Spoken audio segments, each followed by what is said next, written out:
Hello दोस्तों, कैसे हैं आप सब। आशा करते हैं बहुत अच्छे होंगे। एक न्यू वीडियो में सभी दोस्तों का एक बार फिर से हार्दिक स्वागत है। दोस्तों, आज के वीडियो में हम बात करेंगे हलाल खोर समाज के बारे में। दोस्तों, हलाल खोर जाति क्या है, इनकी कल्चर विशेष अन्य जातियों से किस प्रकार अलग है, हलाल खोर कौन थे, मूल रूप से भारतीय थे, अन्य स्थान से आकर भारत में बसे थे। दोस्तों, हलाल खोर समाज के लोगों को एक घृणास्पद भावना से क्यों देखा जाता है, आखिर हलाल खोर जाति जो है इतिहास के सुनहरे पन्नों में अपने आप को किस जगह पाती है, इन सभी मुद्दों पर आज के वीडियो में डिस्कस किया जाएगा। आप सभी दोस्त इस यूट्यूब परिवार को बहुत अच्छा सहयोग और रिस्पॉन्स दे रहे हैं। आशा करते हैं कि इसी प्रकार का सहयोग आप सदा इस यूट्यूब परिवार के प्रति बनाए रखेंगे। दोस्तों, ज़्यादा देर न करते हुए करते हैं आज के वीडियो को शुरू। हलाल खोर एक मुस्लिम समुदाय है जो भारत में निवास करता है। हलाल खोर को बिहार में सेकरा और साइना और उत्तर प्रदेश में मुस्लिम भंगी के नाम से भी जाना जाता है और पारंपरिक रूप से ये मेला ढोने से जुड़ा हुआ है। दोस्तों, हलाल खोर जाति के जो लोग हैं वो अपने ट्रेडिशनल जो उनका कार्य था, पारंपरिक रूप से वो मेला ढोने का था। एक जगह से दूसरी जगह ये सामान को लेके जाते थे। हलाल खोर बिहार में सेकरा के नाम से जानते हैं और मुस्लिम समुदाय का ये एक जाति ग्रुप है दोस्तों। और इसको यूपी के अंदर इसी हलाल खोर जाति का दूसरा नाम लाल बेगी के नाम से भी इसको जानते हैं।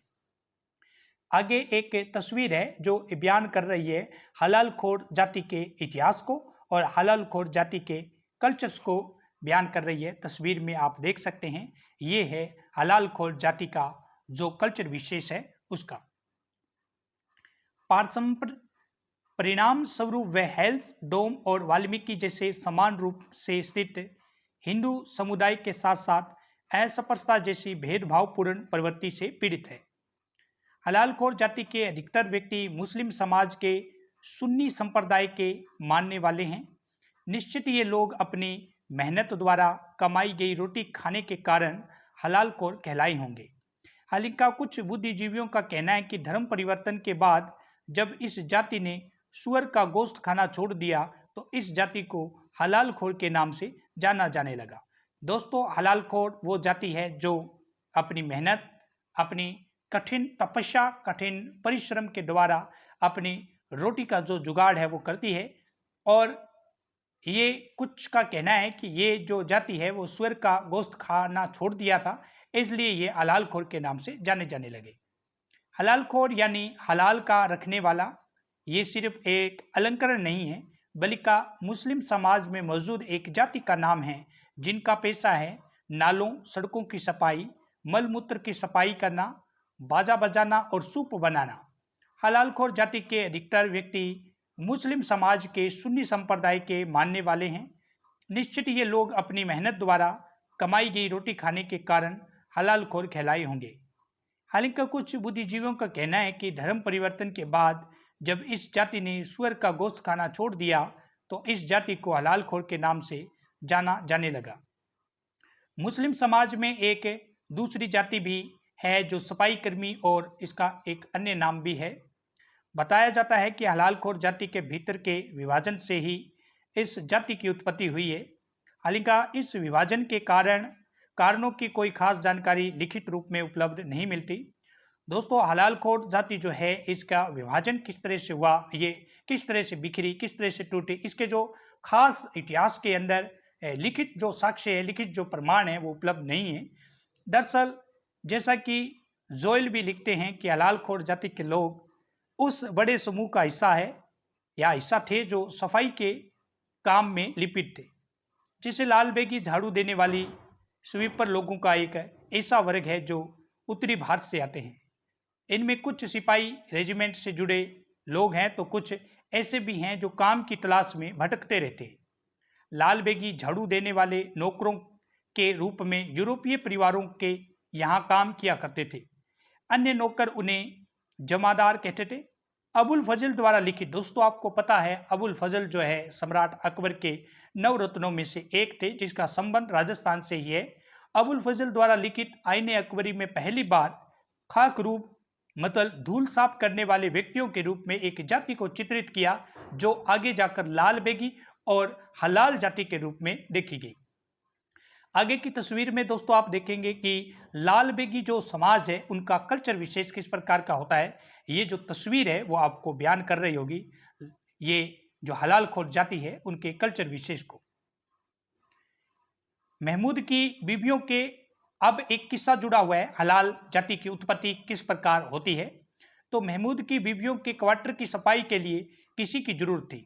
ऐसे में हजरत बिलाल ने यह जिम्मेदारी उठाई और इसी कारण कुछ हलाल खोर अपने नाम के साथ बिलाली भी लगाते हैं। ये सारी कहानियां हलाल खोर जाति के सम्मान को बनाए रखने के लिए जरूरी थी। साथ ही इन कहानियों के माध्यम से इस काम के महत्व की पुष्टि भी मोहम्मद से करवाई जाती है। हलाल खोर जाति की वंशावली की खोज की एक अलग मौखिक परंपरा को सुनते हैं, जिसका संबंध पैगंबर मोहम्मद के हलाल खोर से अलग है। इंजीनियर बशीर ए अलहाज ने एक किताब लिखी है जिसका नाम है हरूफी नामा। इसमें वे लिखते हैं कि ईरान के फजल उल्लाह हलाखोर ने एक नया मजहब चलाया। इस मजहब का नाम था हरूफिया। इसके मानने वालों में पेशेवर हुनरमंद कारीगर यानी अहले हैरफ ज्यादा थे। तैमूर के बेटे मीरान शाह ने फजल उल्लाह हलाखोर को ईशानिंदा के आरोप में कत्ला करा दिया। फजल उल्लाह हलाखोर की मौत के बाद उसके मुरीद दूसरे देशों में चले गए, तो बाकी बच्चे अनुयायियों को सबक देने के मकसद से तैमूर और उसके बेटे मीरान शाह ने उन्हें गिरफ्तार कर लिया और साइस का मतलब होता है दोस्तों मीर आखोर अस्ताल का सरदार का पेशा अख्तियार करने पर मजबूर किया। तैमूर ने जब भारत पर हमला किया तो अपने साथ इंची हले हरूफ को साथ लाया था। छावनी में इनका काम घोड़ों की देखभाल के लिए खाक रूपी मल मूत्र साफ करने का भी काम करना पड़ा था। दोस्तों आपको पता है तैमूर जो है वो 1398 ईस्वी के अंदर भारत पर अटैक करता है, भारत पर आक्रमण कर देता है। तैमूर दोस्तों ये भी कहा जाता है तैमूर के बारे में कि इसकी एक जो पैर था उससे ये थोड़ा जो पोलियो टाइप व्यक्ति होते, लंगड़े टाइप व्यक्ति होते, उसकी तरह से चलता था, इसलिए इसका नाम जो है वो तैमूर रखा गया था। किसी युद्ध के अंदर इसका ये हाल हुआ था। आगे एक और तस्वीर है जिसमें हलाल जाति के लोग जो हैं वो अपने आप को बयान कर रहे हैं कि हलाल जाति के लोग कौन होते हैं। तस्वीरें जो है वो बिल्कुल साफ बता रही है हलाल जाति के कल्चर विशेष को। हलाल खोर समाज सदियों से सामाजिक भेदभाव और उत्पीड़न झेलता आया है। दलित मुस्लिम हलाल खोर परिषद मेउनाथ भंजन जो यूपी में पड़ता है, जिसका जिला अध्यक्ष नसीम बिलाली कहते हैं कि हमारे पुरख जब मस्जिद में जाते थे तो उनका पीछे की पंक्ति में खड़ा कर दिया जाता था। वह घर से ही वजू मतलब हाथ पैर चेहरा धोकर जाते थे और उन्हें मस्जिद के अंदर वजू करने की मनाही थी। गांव के बड़े लोग हमारे घर में पानी पीना पसंद नहीं करते थे। हलाल खोर जाति की शादी मुसलमानों की दूसरी जाति में होती है। नवाब में नसीम बिलाली कहते हैं कि पढ़ने लिखने के बाद हलाल खोर जाति के युवा अपनी जाति छुपा लेते हैं, पर शादी करते वक्त वह अपनी ही जाति में आते हैं। अगर वह दूसरी जाति में शादी कर ले और बाद में पता चल जाए कि वह किस जाति से आए हैं तो पूरी जिंदगी उनको ताना मिलता रहेगा और उनका जीना मुश्किल हो जाएगा। वह कहते हैं कि इस्लाम में तो मुसलमान बराबर है पर सामाजिक तौर पर बराबर नहीं है। उनका बिल्कुल सही कहना है दोस्तों। किसी भी धर्म की अगर हम बात करते हैं, चाहे मोहम्मदन धर्म है, मुस्लिम धर्म में, इस्लाम की बात करें, हिंदू धर्म में बात करें, तो कहने बुक्सों के अंदर सब बराबर है, हिंदू सब बराबर है, लेकिन सामाजिक तौर पर धरातलीय मुद्दे आप जब देखेंगे तो वो जाति सब बराबर नहीं है, उनको बराबर का दर्जा जो है वो स्टेटस जो है वो नहीं मिलता। तो इसी प्रकार की एक हलाल खोर जाति जो मुस्लिम समुदाय में संबंध रखती है, आप देखेंगे कि इस्लाम के अंदर कुरान में जो इनको बराबर का स्टेटस मिला हुआ है, बराबर का दर्जा मिला हुआ है, लेकिन सामाजिक तौर पर, सामाजिक व्यवस्था में, धरातल पर हलाल खोर जाति जो है उनको अस्पृश्य जाति माना जाता है। इनके स्पर्श मात्र से लोग जो है वो दूषित हो जाते हैं, ऐसा मानना है।